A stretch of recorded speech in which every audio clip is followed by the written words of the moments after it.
Good afternoon, Waltham Forest, and welcome to the London Borough of Waltham Forest Holiday Activity Programme in association with Grape Entertainers, don't you know? Yes. Hello. Hope you're enjoying the summer. I have no idea what the summer's like because I'm doing this by the medium of time travel. Although it's live, it's absolutely live, yes. What you're seeing now is actually what's happening now. Look at the time, What time is it? That's right, well, that's exactly what it says on my watch now. And you can't pause this. Try pausing it, it won't pause. Yes, well, obviously your machine's broken, but in real life, this is going on non-stop, solidly through. Hello, my name's Kev, and I am going to be showing you how easy it is to do what I do for a living. What do I do for a living? I write and draw comics. Who can name me a comic book or a comic strip character? Yes, well, obviously you're looking at a page full of comic strip characters, so it's easy for you to name Harley Quinn, and that's Thor, obviously, and that's...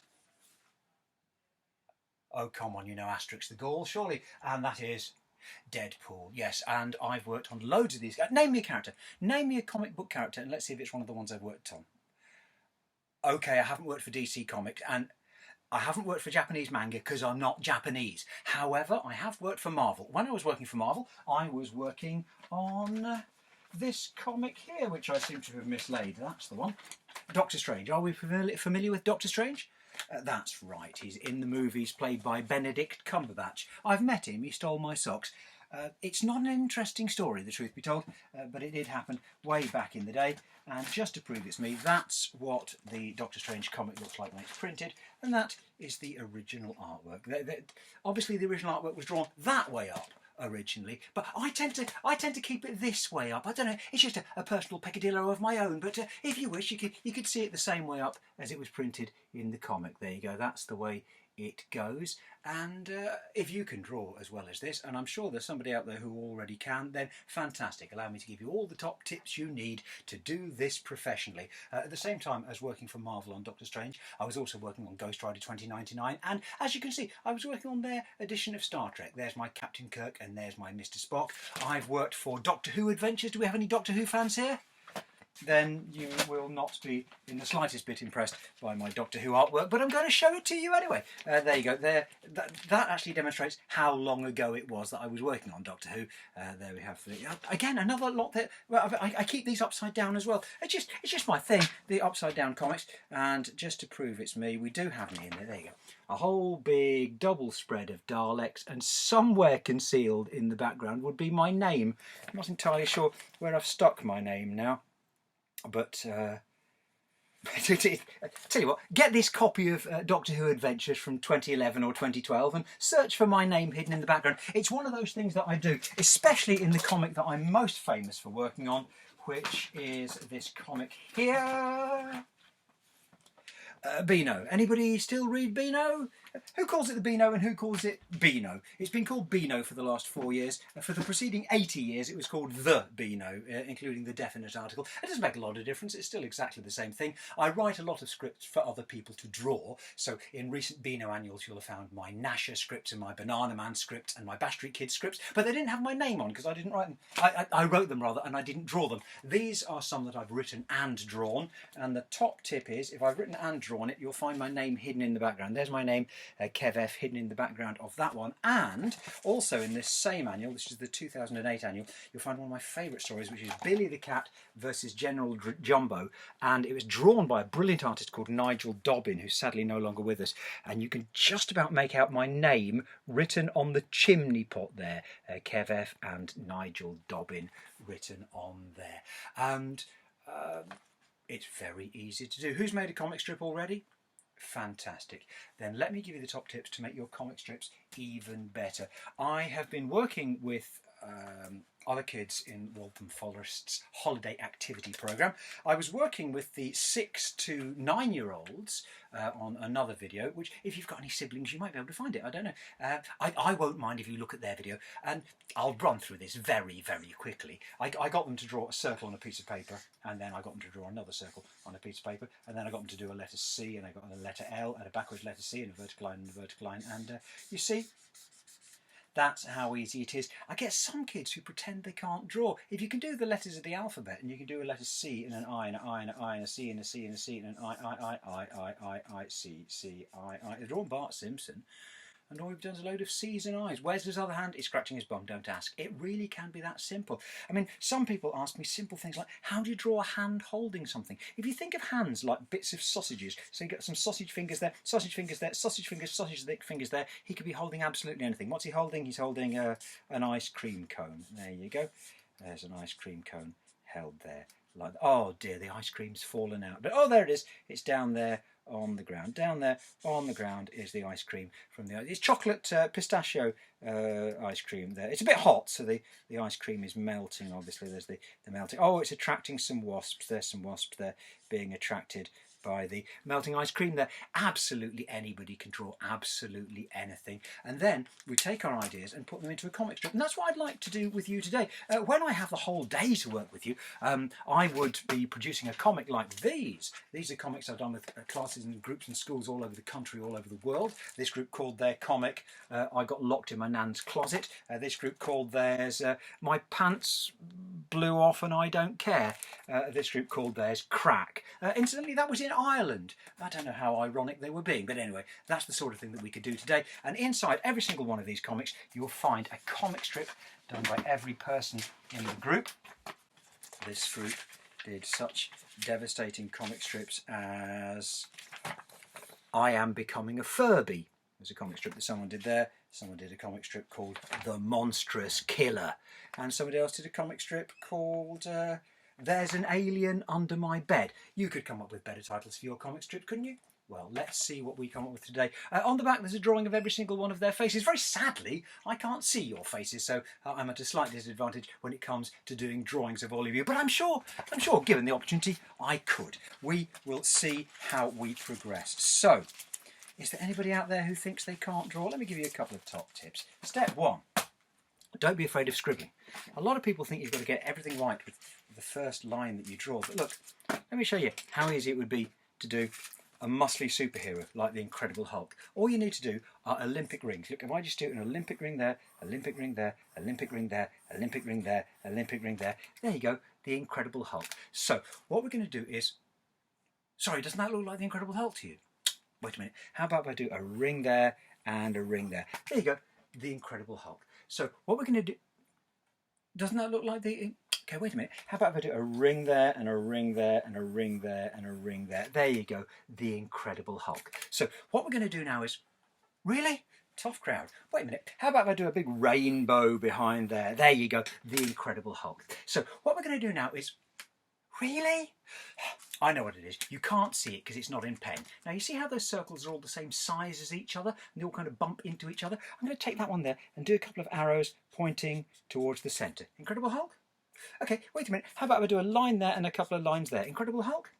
Okay, wait a minute. How about if I get a loop there, go around the edge and put a big dollop of ice cream on the top? Incredible Hulk?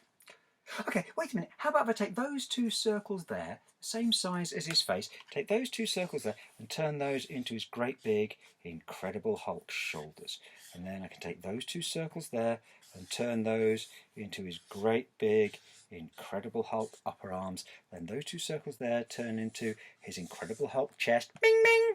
And then those two circles there can have elbows on, and we'll turn those into his Incredible Hulk forearms. Then those two circles there can have thumbs and fingers, and we'll turn those into his Incredible Hulk fists with his six-pack and the sides of his body. Now, does that look like the Incredible Hulk? Then I can take that rainbow and turn it into his big, ripped Incredible Hulk trousers with his Incredible Hulk legs, his Incredible Hulk feet, and his big Incredible Hulk tootsies on the end. Now, does that look like the Incredible Hulk? Okay, admittedly, it does look a bit like a badly drawn Incredible Hulk sitting on the toilet, but the important thing is that's how easy it can be if you're not afraid of scribbling, not afraid of finding out the shapes that things should be. Okay, here's a very simple body like we do in the Beano. I like to call this a baked bean body. If I just do a baked bean there and a baked bean there, now you can draw a circle, can't you? Okay, so if you can draw a circle, you can draw another circle and another circle and another circle. And you can draw another circle, you can draw another circle, and you can probably do the letter L backwards and a little bit of a circle there. And you could probably do another bit of a circle there, a suggestion of a circle there, and there's a bit of a circle going up there. Now, Is that looking like a character out of the Beano yet? Legs. If you get your legs coming out at the bottom there, and your foot, a little bit of a circle there. You've got your leg coming out there, and your foot could be a little bit of a circle there. And then where do the arms come? Where do the arms come? Say stop when I get to the place where the arms come out the body. Yes, a lot of kids, year 3, year 4, seem to think their arms come out there. Your arms, of course, come out of your shoulders, and we can draw a circle, can't we? Good. If you can draw a circle, then if you want to draw a hand, as long as you remember your thumbs come out the side and your fingers come out the end, thumbs come out the side and your fingers come out the end, I have drawn a character from the Beano. I might do a little bit of a circle down there, a little bit of a suggestion of a circle there. There's your belly button, there's your pants. And now I'm going to get a pen to go over it all. Yeah, you notice a subtle change in lighting. My lights just fell over. So there's lots of pens you can use. This is quite a good one. It's a Pentel pen. Costs you, I think, just £3. You can get them from WH Smith, or nowadays you can get them online. And let's just see if I can go over these pencil lines. As you go over the pencil lines, you'll be deciding which ones you want to make thin, which ones you want to make thicker. With a brush like this, if you press heavily, you get a thick line. If you press lightly, you get a thin line. And as I'm discovering, this pen is running out rather badly, so it's not going to give me the best lines of any pens I've ever used. Anyway, still.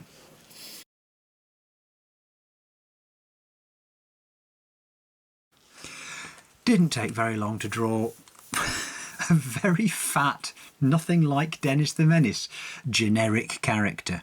Now, a very important lesson to learn is that if you take longer about these drawings, they will look better. Obviously, there is a quick Bart Simpson that I took mere seconds to draw. There is a very rubbish Incredible Hulk that I took about the same number of seconds to draw. But if I take longer about my artwork, here is a sneak preview for you. Here is artwork from the front cover of my forthcoming book, Midsummer Night's Dream Team. And here are my last 2 books. These are my graphic novels. Finlay Macbeth, adapted by the Scottish play, written by, that's right, William Shakespeare. And of course, which Shakespeare play is The Prince of Denmark Street adapted from? Well, you'll have to Google it, I'm not going to tell you. And here we see that I've done a 120-page graphic novel adapting Shakespeare's play and setting it in the 1970s on Denmark Street, Tin Pan Alley, where the music industry was back in the day. And so instead of being kings of countries who do stabbings and things, they're members of rock bands who do stabbings and things. That's what it looks like when it's printed. And I have here in my studio all of the artwork. That is actually a graphic novel. That is what it looks like. I've got all 120 pages of original artwork here. That's what it looks like when I draw it. There we have those originals. Now, has anybody ever been told, don't copy things, just make it all up out of your head? See, that would be crazy. That would be like going into an English class and your teacher saying, you see the alphabet? Ignore it, make your own up. You couldn't, could you?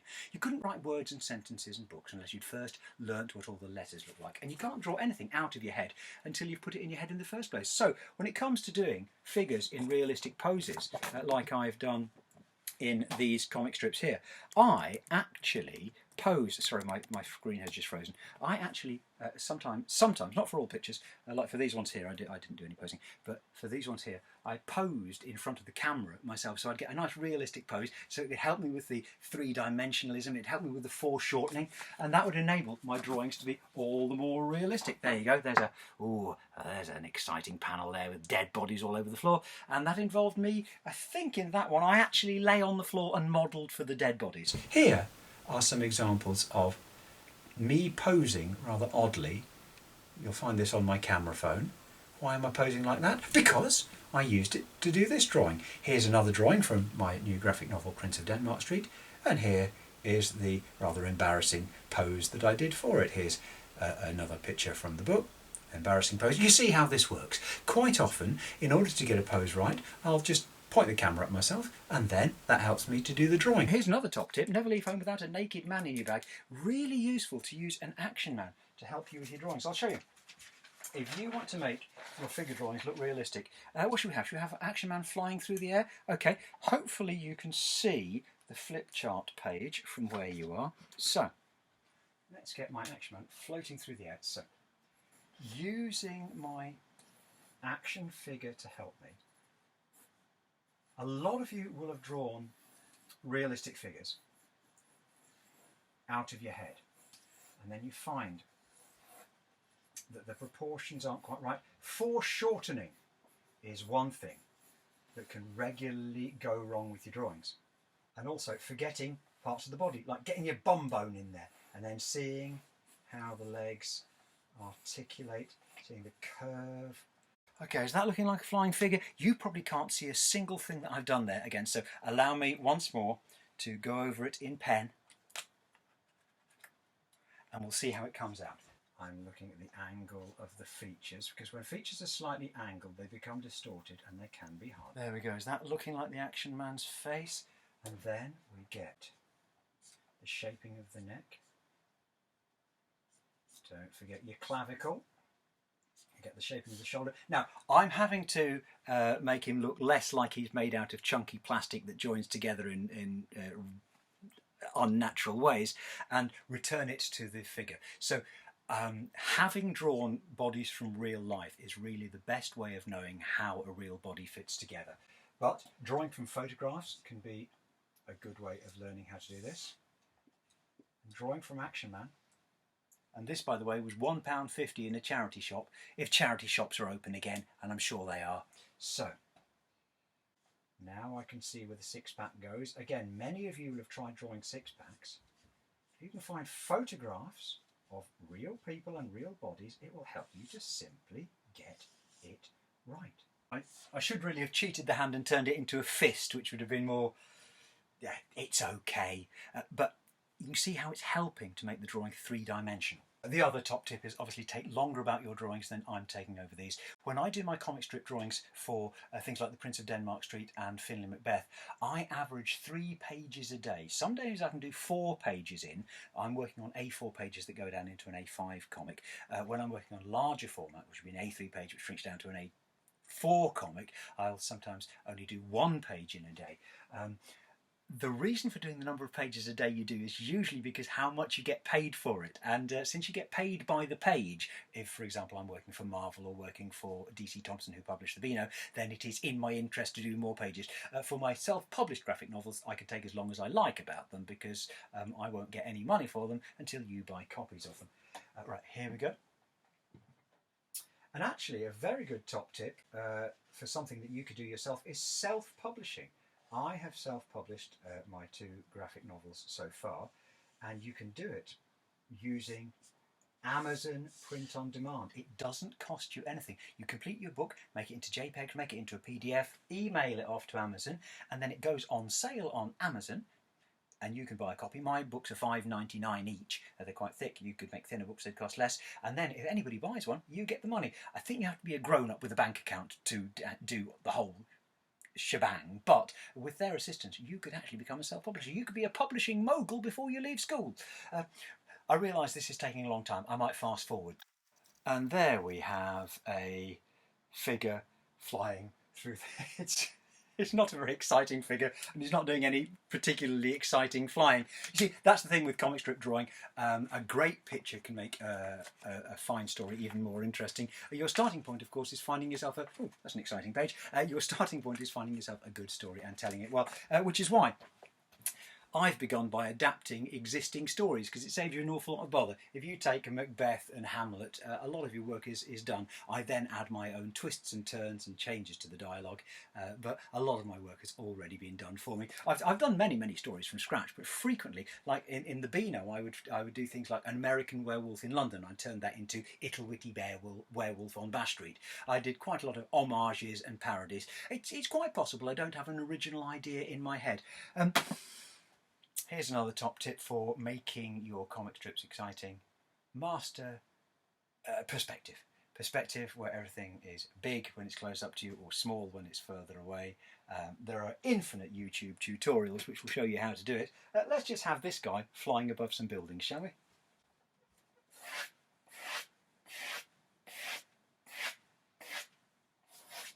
So everything's disappearing off to a vanishing point down there. Etc, etc. Perspective can look good, isn't complicated. Now, let's see what we do with a comic strip. Once upon a time, all comic strips used to be done like Rupert Bear, where you'd have a picture with no voice bubbles and words underneath. Tiger Tim and the Bruin Boys and so many, and Black Bob in The Beano and the Dandy used to be done like that. And then we discovered other ways of doing it. One of my favourite creators was Will Eisner, who wrote and drew The Spirit newspaper strip, now collected up into comics and collected up into books. You can find The Spirit books for under a fiver, and I would recommend you seeking out Will Eisner's The Spirit. Many of the things that he invented in like 1948, 1949 still look revolutionary now, because you'll find a lot of people who are stuck in rigid ways of thinking have forgotten all the ways that you can break the rules. If someone tells you there's one way of drawing faces, no there isn't. If somebody tells you you've got to work from real life, you should never work from real life. You've got to put backgrounds in every picture. You should never put backgrounds in every picture. You've got to colour in a certain way using certain techniques, using flatting and then etching into the shadows. There's lots of ways you can work. You can colour in pencils. You can make a comic strip entirely out of photographs. You can draw the comic strip entirely on your tablet, entirely on your screen, or you can do it entirely on old-fashioned bits of paper with pencil and pen or biro. Rules are there to be broken. So the secret to the fine art of comic strip is to basically find the best way of telling your story, using your eye in the same way as you use a camera. Let's take a simple idea for a comic strip, the bank robbery. Now, step one, you do a border around the edge. Simple border around all four sides. The reason we do this is for professional printed artwork, you need to leave the grip edge. When you do artwork for someone like Marvel Comics, they actually provide you with artwork paper which has this readily printed blue line on the edge. The bold line around the edge is the grip edge. You're not allowed to draw outside that line. And then the dotted line inside is the trim line, so that when the page is printed, they guillotine along that trim line, and you will see this nicely bashed and increasingly less valuable Doctor Strange that the artwork then appears to go off the edge of the printed page. It was drawn inside the border and then trimmed off along the trim line. So you'll keep everything inside the grip line. Now, we're going to do a simple demonstration story of a bank robbery. And you could do it the boring way. You could have a person comes in and they hold up a gun and they say, give me all the money. That could be the start of your story, but that would be the worst ever possible start to your story. I mean, someone standing there saying, give me all the money, that's not bad, but what have I drawn wrong? Obviously I've drawn a stick figure. Stick figures are rubbish. But even then, if I just get the guy sideways on like that, is that a dramatic way of doing it? No. If we were trying to do a bank robbery, think of all the stages of that story. Picture number one, you could have the setup outside. So outside we could see the bank. Doesn't necessarily need to be any more exciting than that, although I bet you could find a way of making it more exciting. Like, for example, when I'm doing my Prince of Denmark Street stories, I've extensively used Google Earth to get the exteriors of buildings to make them realistic. Have a look at that for my characterised and cartoonised version of a real live living street. There we see your actual Denmark Street in your actual London there, and I use photos to make the references more realistic. So we could have the guys outside in the car and they're going, conspire, conspire, conspire. They're having their set-up conversation, and there you go. There's the guy behind the wheel of the car. He's got shades on. That makes him easy to draw. Shades in a hat. There you go. There's a guy behind the wheel of a car thinking about, oh, I'm going to rob that bank now. Look at this bank I'm about to rob. And then someone about to break in and rob a bank. What could they do? Could they just stand there in the doorway? Or could you zoom in on his big old foot, kicking open the door? There you go. Someone kicking open the door with a close-up of his foot, a nice big sound effect. Biff! The characteristic sound of a door being kicked open. And then reaction shots. A very important part of storytelling is not to just concentrate on the one thing, but to see the whole picture all around. And the reaction shot of someone who's been scared by an action can be even more impressive than the action itself. So we could have our bank teller. This cartoon is set in the 1950s, clearly. He's a bank teller, he's got a visor over his head. Okay, maybe it's set during the Western era, I'm not entirely sure. This might be from Bonnie and Clyde, I'm not 100% certain. There we have our bank teller looking up, looking scared.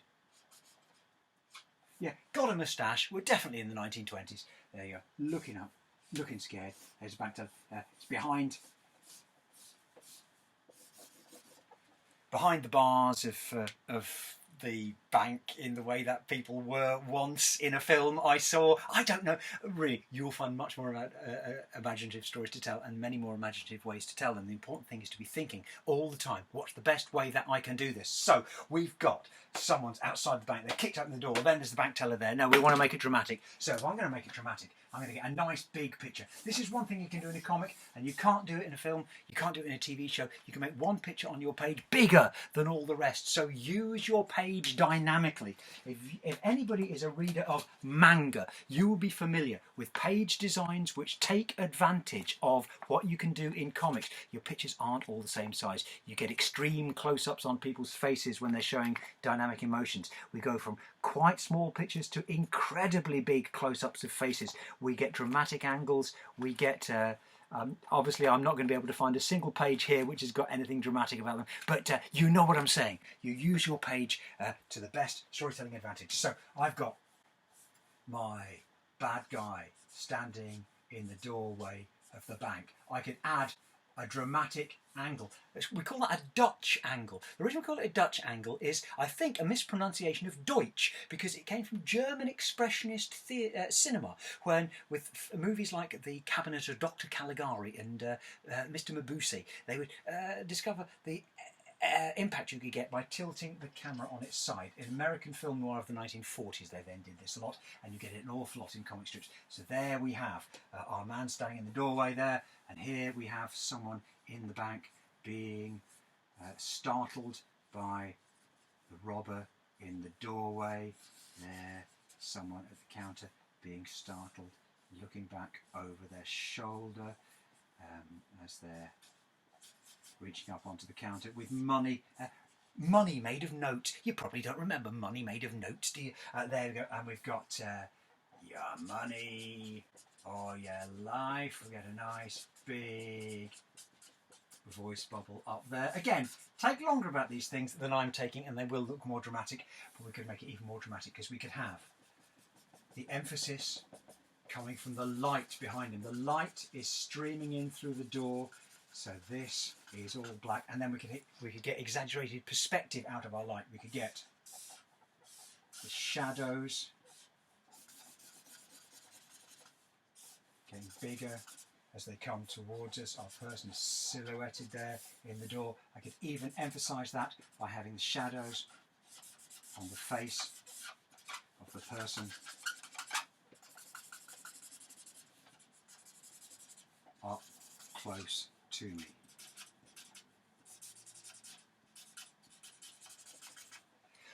The dramatic use of shadow and light, a vitally important tool in dramatic comic strip storytelling. You don't do it so much in the Beano, you don't do it so much in humorous comic strip storytelling and things like the Phoenix. Even Asterix is minimal in its use of shadow, but when I'm trying to get dramatic effects in things like the Prince of Denmark Street, they're getting shadows on people's faces, says he, trying to find a good example of the shadows on the face. Show me a shadow on a face. There you go, look at that. Claude Rich with the dramatic uplighting of his face with the light coming from his cigar, and then when they're contemplating one stabbing the other, a close-up on Hamlet's face there, a little bit of shadow, a little bit of lighting. Shadow makes drama. I wish I had longer with you, but sadly we just have half an hour for our little demonstration today. So if you want to find out more, I'm at KevF Comic Artist. If you would like to show me your artwork, you can show me there on Twitter and Facebook. I'm at KevF Comic Artist. You have been participating in the London Borough of Waltham Forest's holiday activity programme with Grape Entertainers and me, KevF Comic Artist. If you want to find out more, email info@grapeentertainers.co.uk, and thank you so much for taking an interest in comics. Please keep up the good work. Thank you.